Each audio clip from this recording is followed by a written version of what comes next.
Oke, Anda kembali Talk Politik with Renhat, segmen terakhir. Jadi Bang Ray Rangkuti, selain capres yang kemudian perlu untuk mendapat endorsement Pak Jokowi, cawapres juga demikian. Artinya iya. signifikan sekali Pak Jokowi di Pilpres 2024 dalam hal soal pengaruh. Iya, karena pertama tingkat kepuasan publik yang cukup tinggi kepada beliau kan. Sampai saat ini 80%. Dengan sendirinya itu nggak bisa diabaikan oleh siapapun calon presiden kan. Dan itu kelihatan juga efeknya terhadap katakanlah misalnya calon presiden yang menjadikan dirinya sebagai antitesa dari Pak Jokowi kan. Dan naik-naik suara. Sementara yang mereka yang mau mengatakan melanjutkan program-program Pak Jokowi, terus akselerasinya naik kan. Pak Ganjar sempat jatuh, tapi kan dalam waktu yang cukup lumayan singkat dia ribuan lagi, meskipun belum tahap seperti semula gitu ya.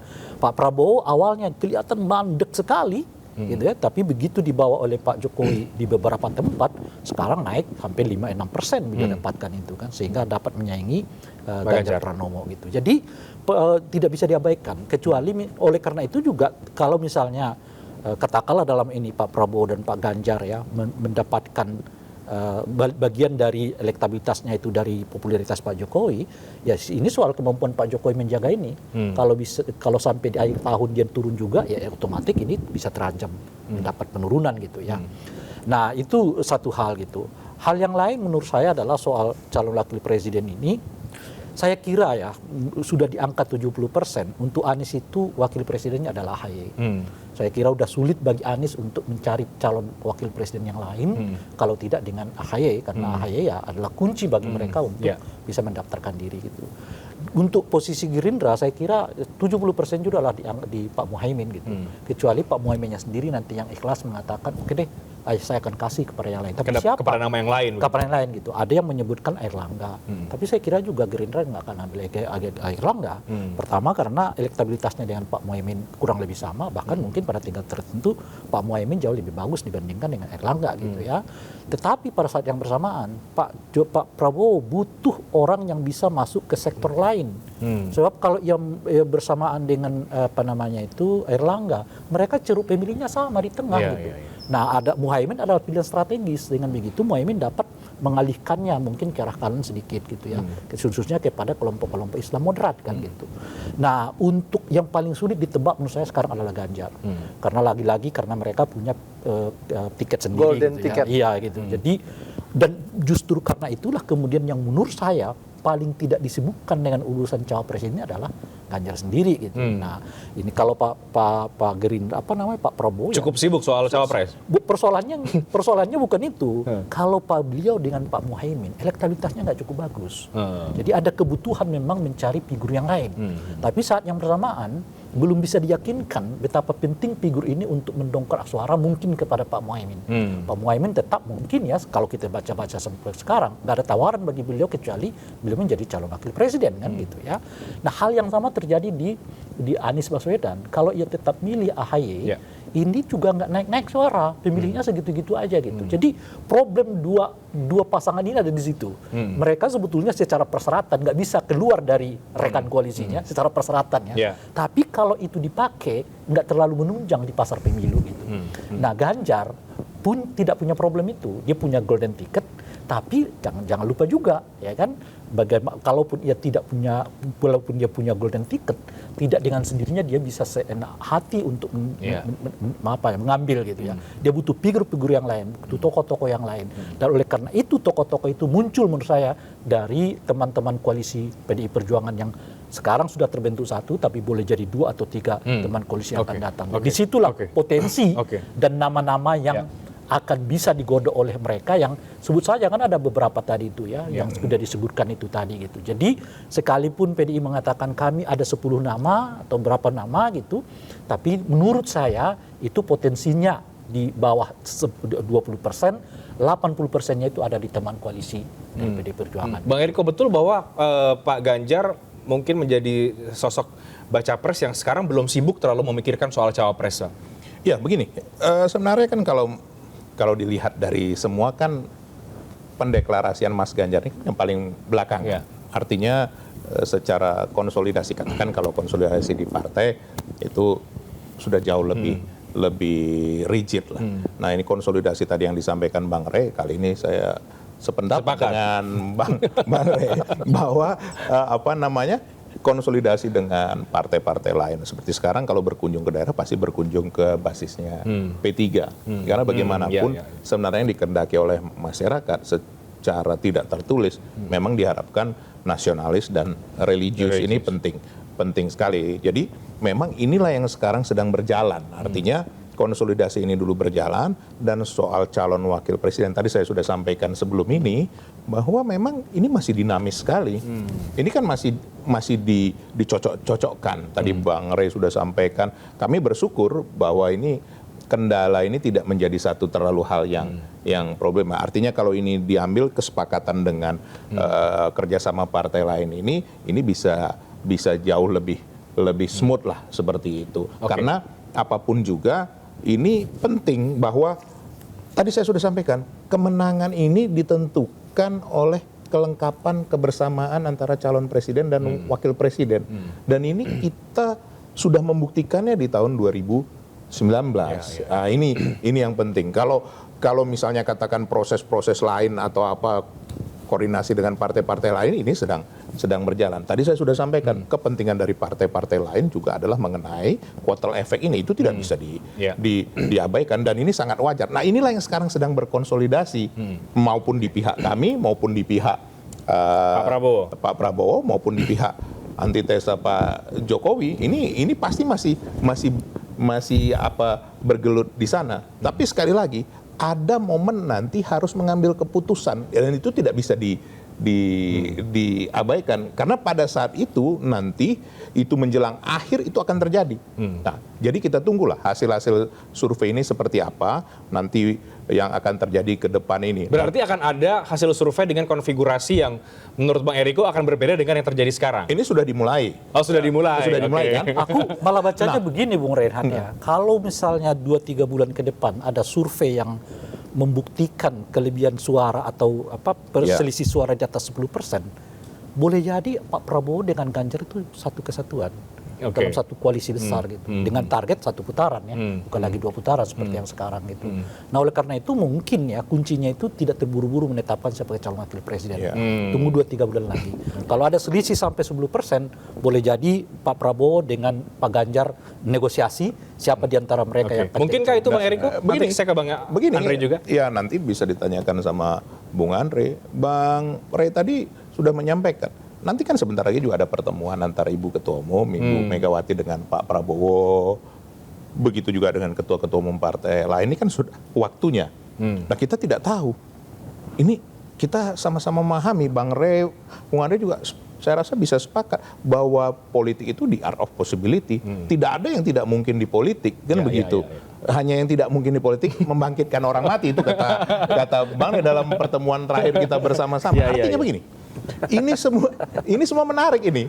Dan karena itulah ini kita berharap bahwa hasil-hasil yang ditunjukkan masyarakat ini melalui survei ini juga atau melalui jejak pendapat ini, mereka sudah akan menunjukkan yang sebenarnya. Karena sudah melihat ini konsolidasinya sudah ini. Rakyat kan juga sangat cerdas, sangat dinamis. Nah, kalau pada saat ini nanti ditunjukkan bahwa ini yang paling tepat, saya rasa konsolidasi itu juga tidak akan berjalan lama. Hitungan secara matematika sekarang masih bisa 4 kerjasama. Tapi kalau secara logis, yang kita di sini ini paling besar sudah 3.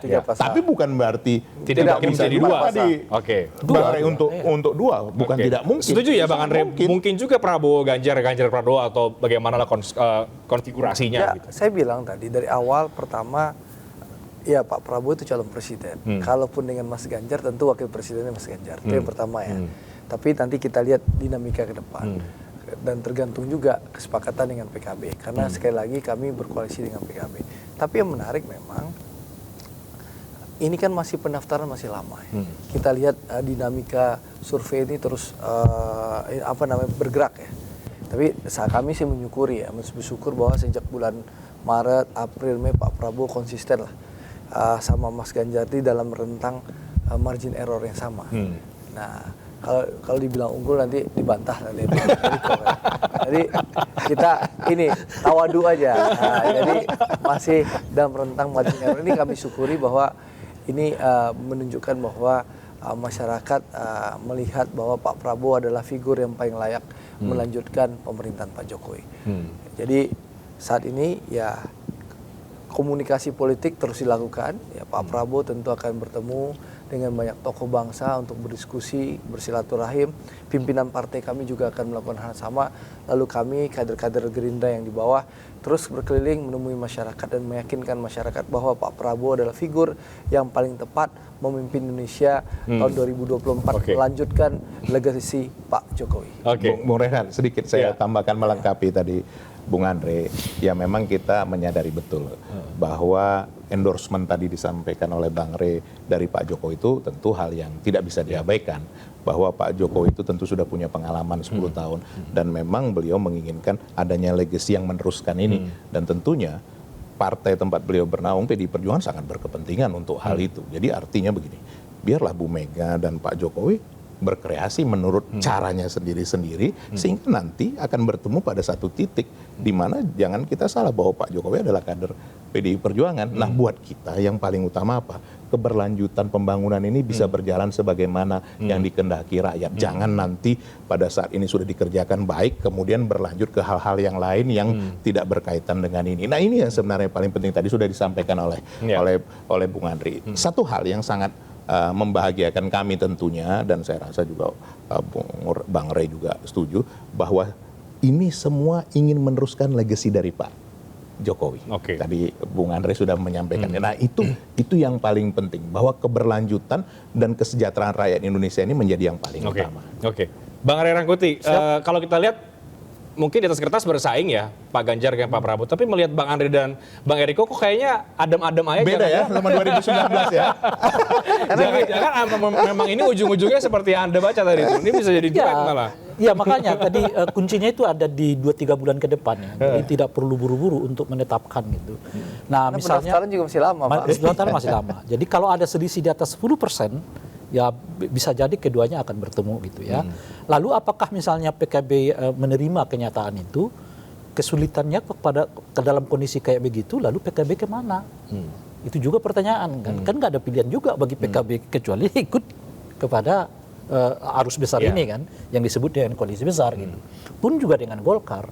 Kalaupun dia Golkar ke sana, dengan komposisi capres dan cawapresnya Pak Prabowo dengan Ganjar, akan sulit kelihatan di sana untuk mendapatkan suara yang signifikan gitu. Nah, akhirnya kan Golkar mau tidak mau harus cari yang memungkinkan mereka ikut di dalam kekuasaan, masuk ke dalam koalisi ini gitu. Jadi justru kalau keduanya dipasangkan, koalisi besar yang terbentuk sekarang ini minus Nasdem, itu justru akan bersatu kembali gitu. Kalau dipasangkan kemudian gitu. Oleh karena itu menurut saya nggak ada ganjalan, kecuali kemudian memang suara di antara keduanya tetap seimbang seperti sekarang. Kalaupun ada tapi kan sekarang kedua-duanya masih kuat mau jadi capres. Itu yang saya sebutkan tadi, tunggu 2-3 bulan ke depan. Maksudnya Bang Ray, tunggu 2-3 bulan ke depan Pak Prabowo semakin jauh meninggalkan Mas Ganjar gitu loh. Iya, betul ya, maksudnya siapa gitu lah ya kan? Siapa lah gitu. Itu loh maksudnya Bang Ray begitu, Renhan. Masa Renhan nggak bisa menerjemahkan maksud beliau? Tidak sekarang memang. Kalau saya menanggapi Bang Ray ini tadi. Dan saya kira kunjungan-kunjungan Pak Prabowo itu juga mungkin jadi ke Gibran macam-macam itu. Bagian dari jangkar itu. Artinya kan kalaupun kemudian ada selisih ini, nggak ada gap secara psikologis lagi antara Pak Ganjar dengan Pak Prabowo, karena keduanya memang dipersatukan. Nah, satu Bang, sebelum ke Bang Erik, ini yang perlu saya tekankan dan perlu publik ketahui. Pak Prabowo menyampaikan secara terbuka beberapa minggu lalu di Jogja bahwa Mas Ganjar, Mas Anies, selain Pak Prabowo, beliau bertiga adalah tokoh-tokoh terbaik bangsa. Ya. Beliau bertiga bersahabat, saling kenal satu sama lain, punya niat yang sama untuk memajukan bangsa negara. Ini yang perlu jadi catatan kita rakyat. Jadi kita hadapi pemilu 2024 nggak usah tegang-tegang. Ya, beda dengan 2019 ya Pak. Gimana Bang? Ya, tapi intinya kalau tadi saya menangkap dari Bung Andre dan Bang Rey, intinya sepakat. Ini kalaupun terjadi kompetisi antara dua Pak Prabowo dengan Mas Ganjar, ya ataupun menurut Bang Rey bisa saja kan bergabung. Kita kan tidak tahu kan. Artinya inilah konsolidasi 2-3 bulan ke depan ini. Tapi ini menarik, Bung Renhat. Karena inilah yang akan menjadi daya tarik bagi juga media untuk kalau hal ini sudah katakan sudah hampir pasti, oh ini sudah unggul. Nggak diundang Bang Eriko ke Ya, TV. kita tidak akan diundang ke sini Diundang, lagi. ya, Ini karena ya. masih kompetisinya masih cukup hangat. Jadi yakinlah Bung Reinhardt, Jadi masih banyak ini. Bang Ray nanti acaranya. nggak bisa mengamati lagi. Iya. Jadi makanya kita tunggu dulu sampai beberapa bulan ke depan. Tapi peluang kemudian untuk bersatu ada, tapi kalaupun harus bertanding ya tujuannya kemudian sama-sama meneruskan Bertanding legasinya Pak dengan riang Jokowi. Iya, Oke. riang dan Dan gembira. meneruskan legasi dari Ya, Bapak Presiden karena Jokowi. memang Pak Prabowo sudah menjelaskan dan menegaskan beliau akan melanjutkan legasi Pak Jokowi. Kami bukan antitesanya Pak Jokowi. Oke, singkat Bang Ray Rangkuti menutup dialog kita, berarti Anda melihat bagaimana dinamika ke depan ini soal cawapres ataupun antara Pak Ganjar dan juga Pak Prabowo Subianto? Ya, yang paling penting itu kita jangan terkejut-kejut kalau tiba-tiba muncul nama ini, muncul nama itu. Saya kira boleh aja ya, tetapi saya besar dugaan saya nggak terlalu jauh sebetulnya ininya apa namanya nama-namanya gitu. Apalagi misalnya tadi disebut ada nama baru seperti Nazarudin Umar gitu tuh. Kalau elektabilitasnya masih di 2%, udah sulit lah itu. Sekarang ini udah eranya menurut saya nggak ada lagi kita harus ambil tokoh anu karena mencitrakan anu gitu.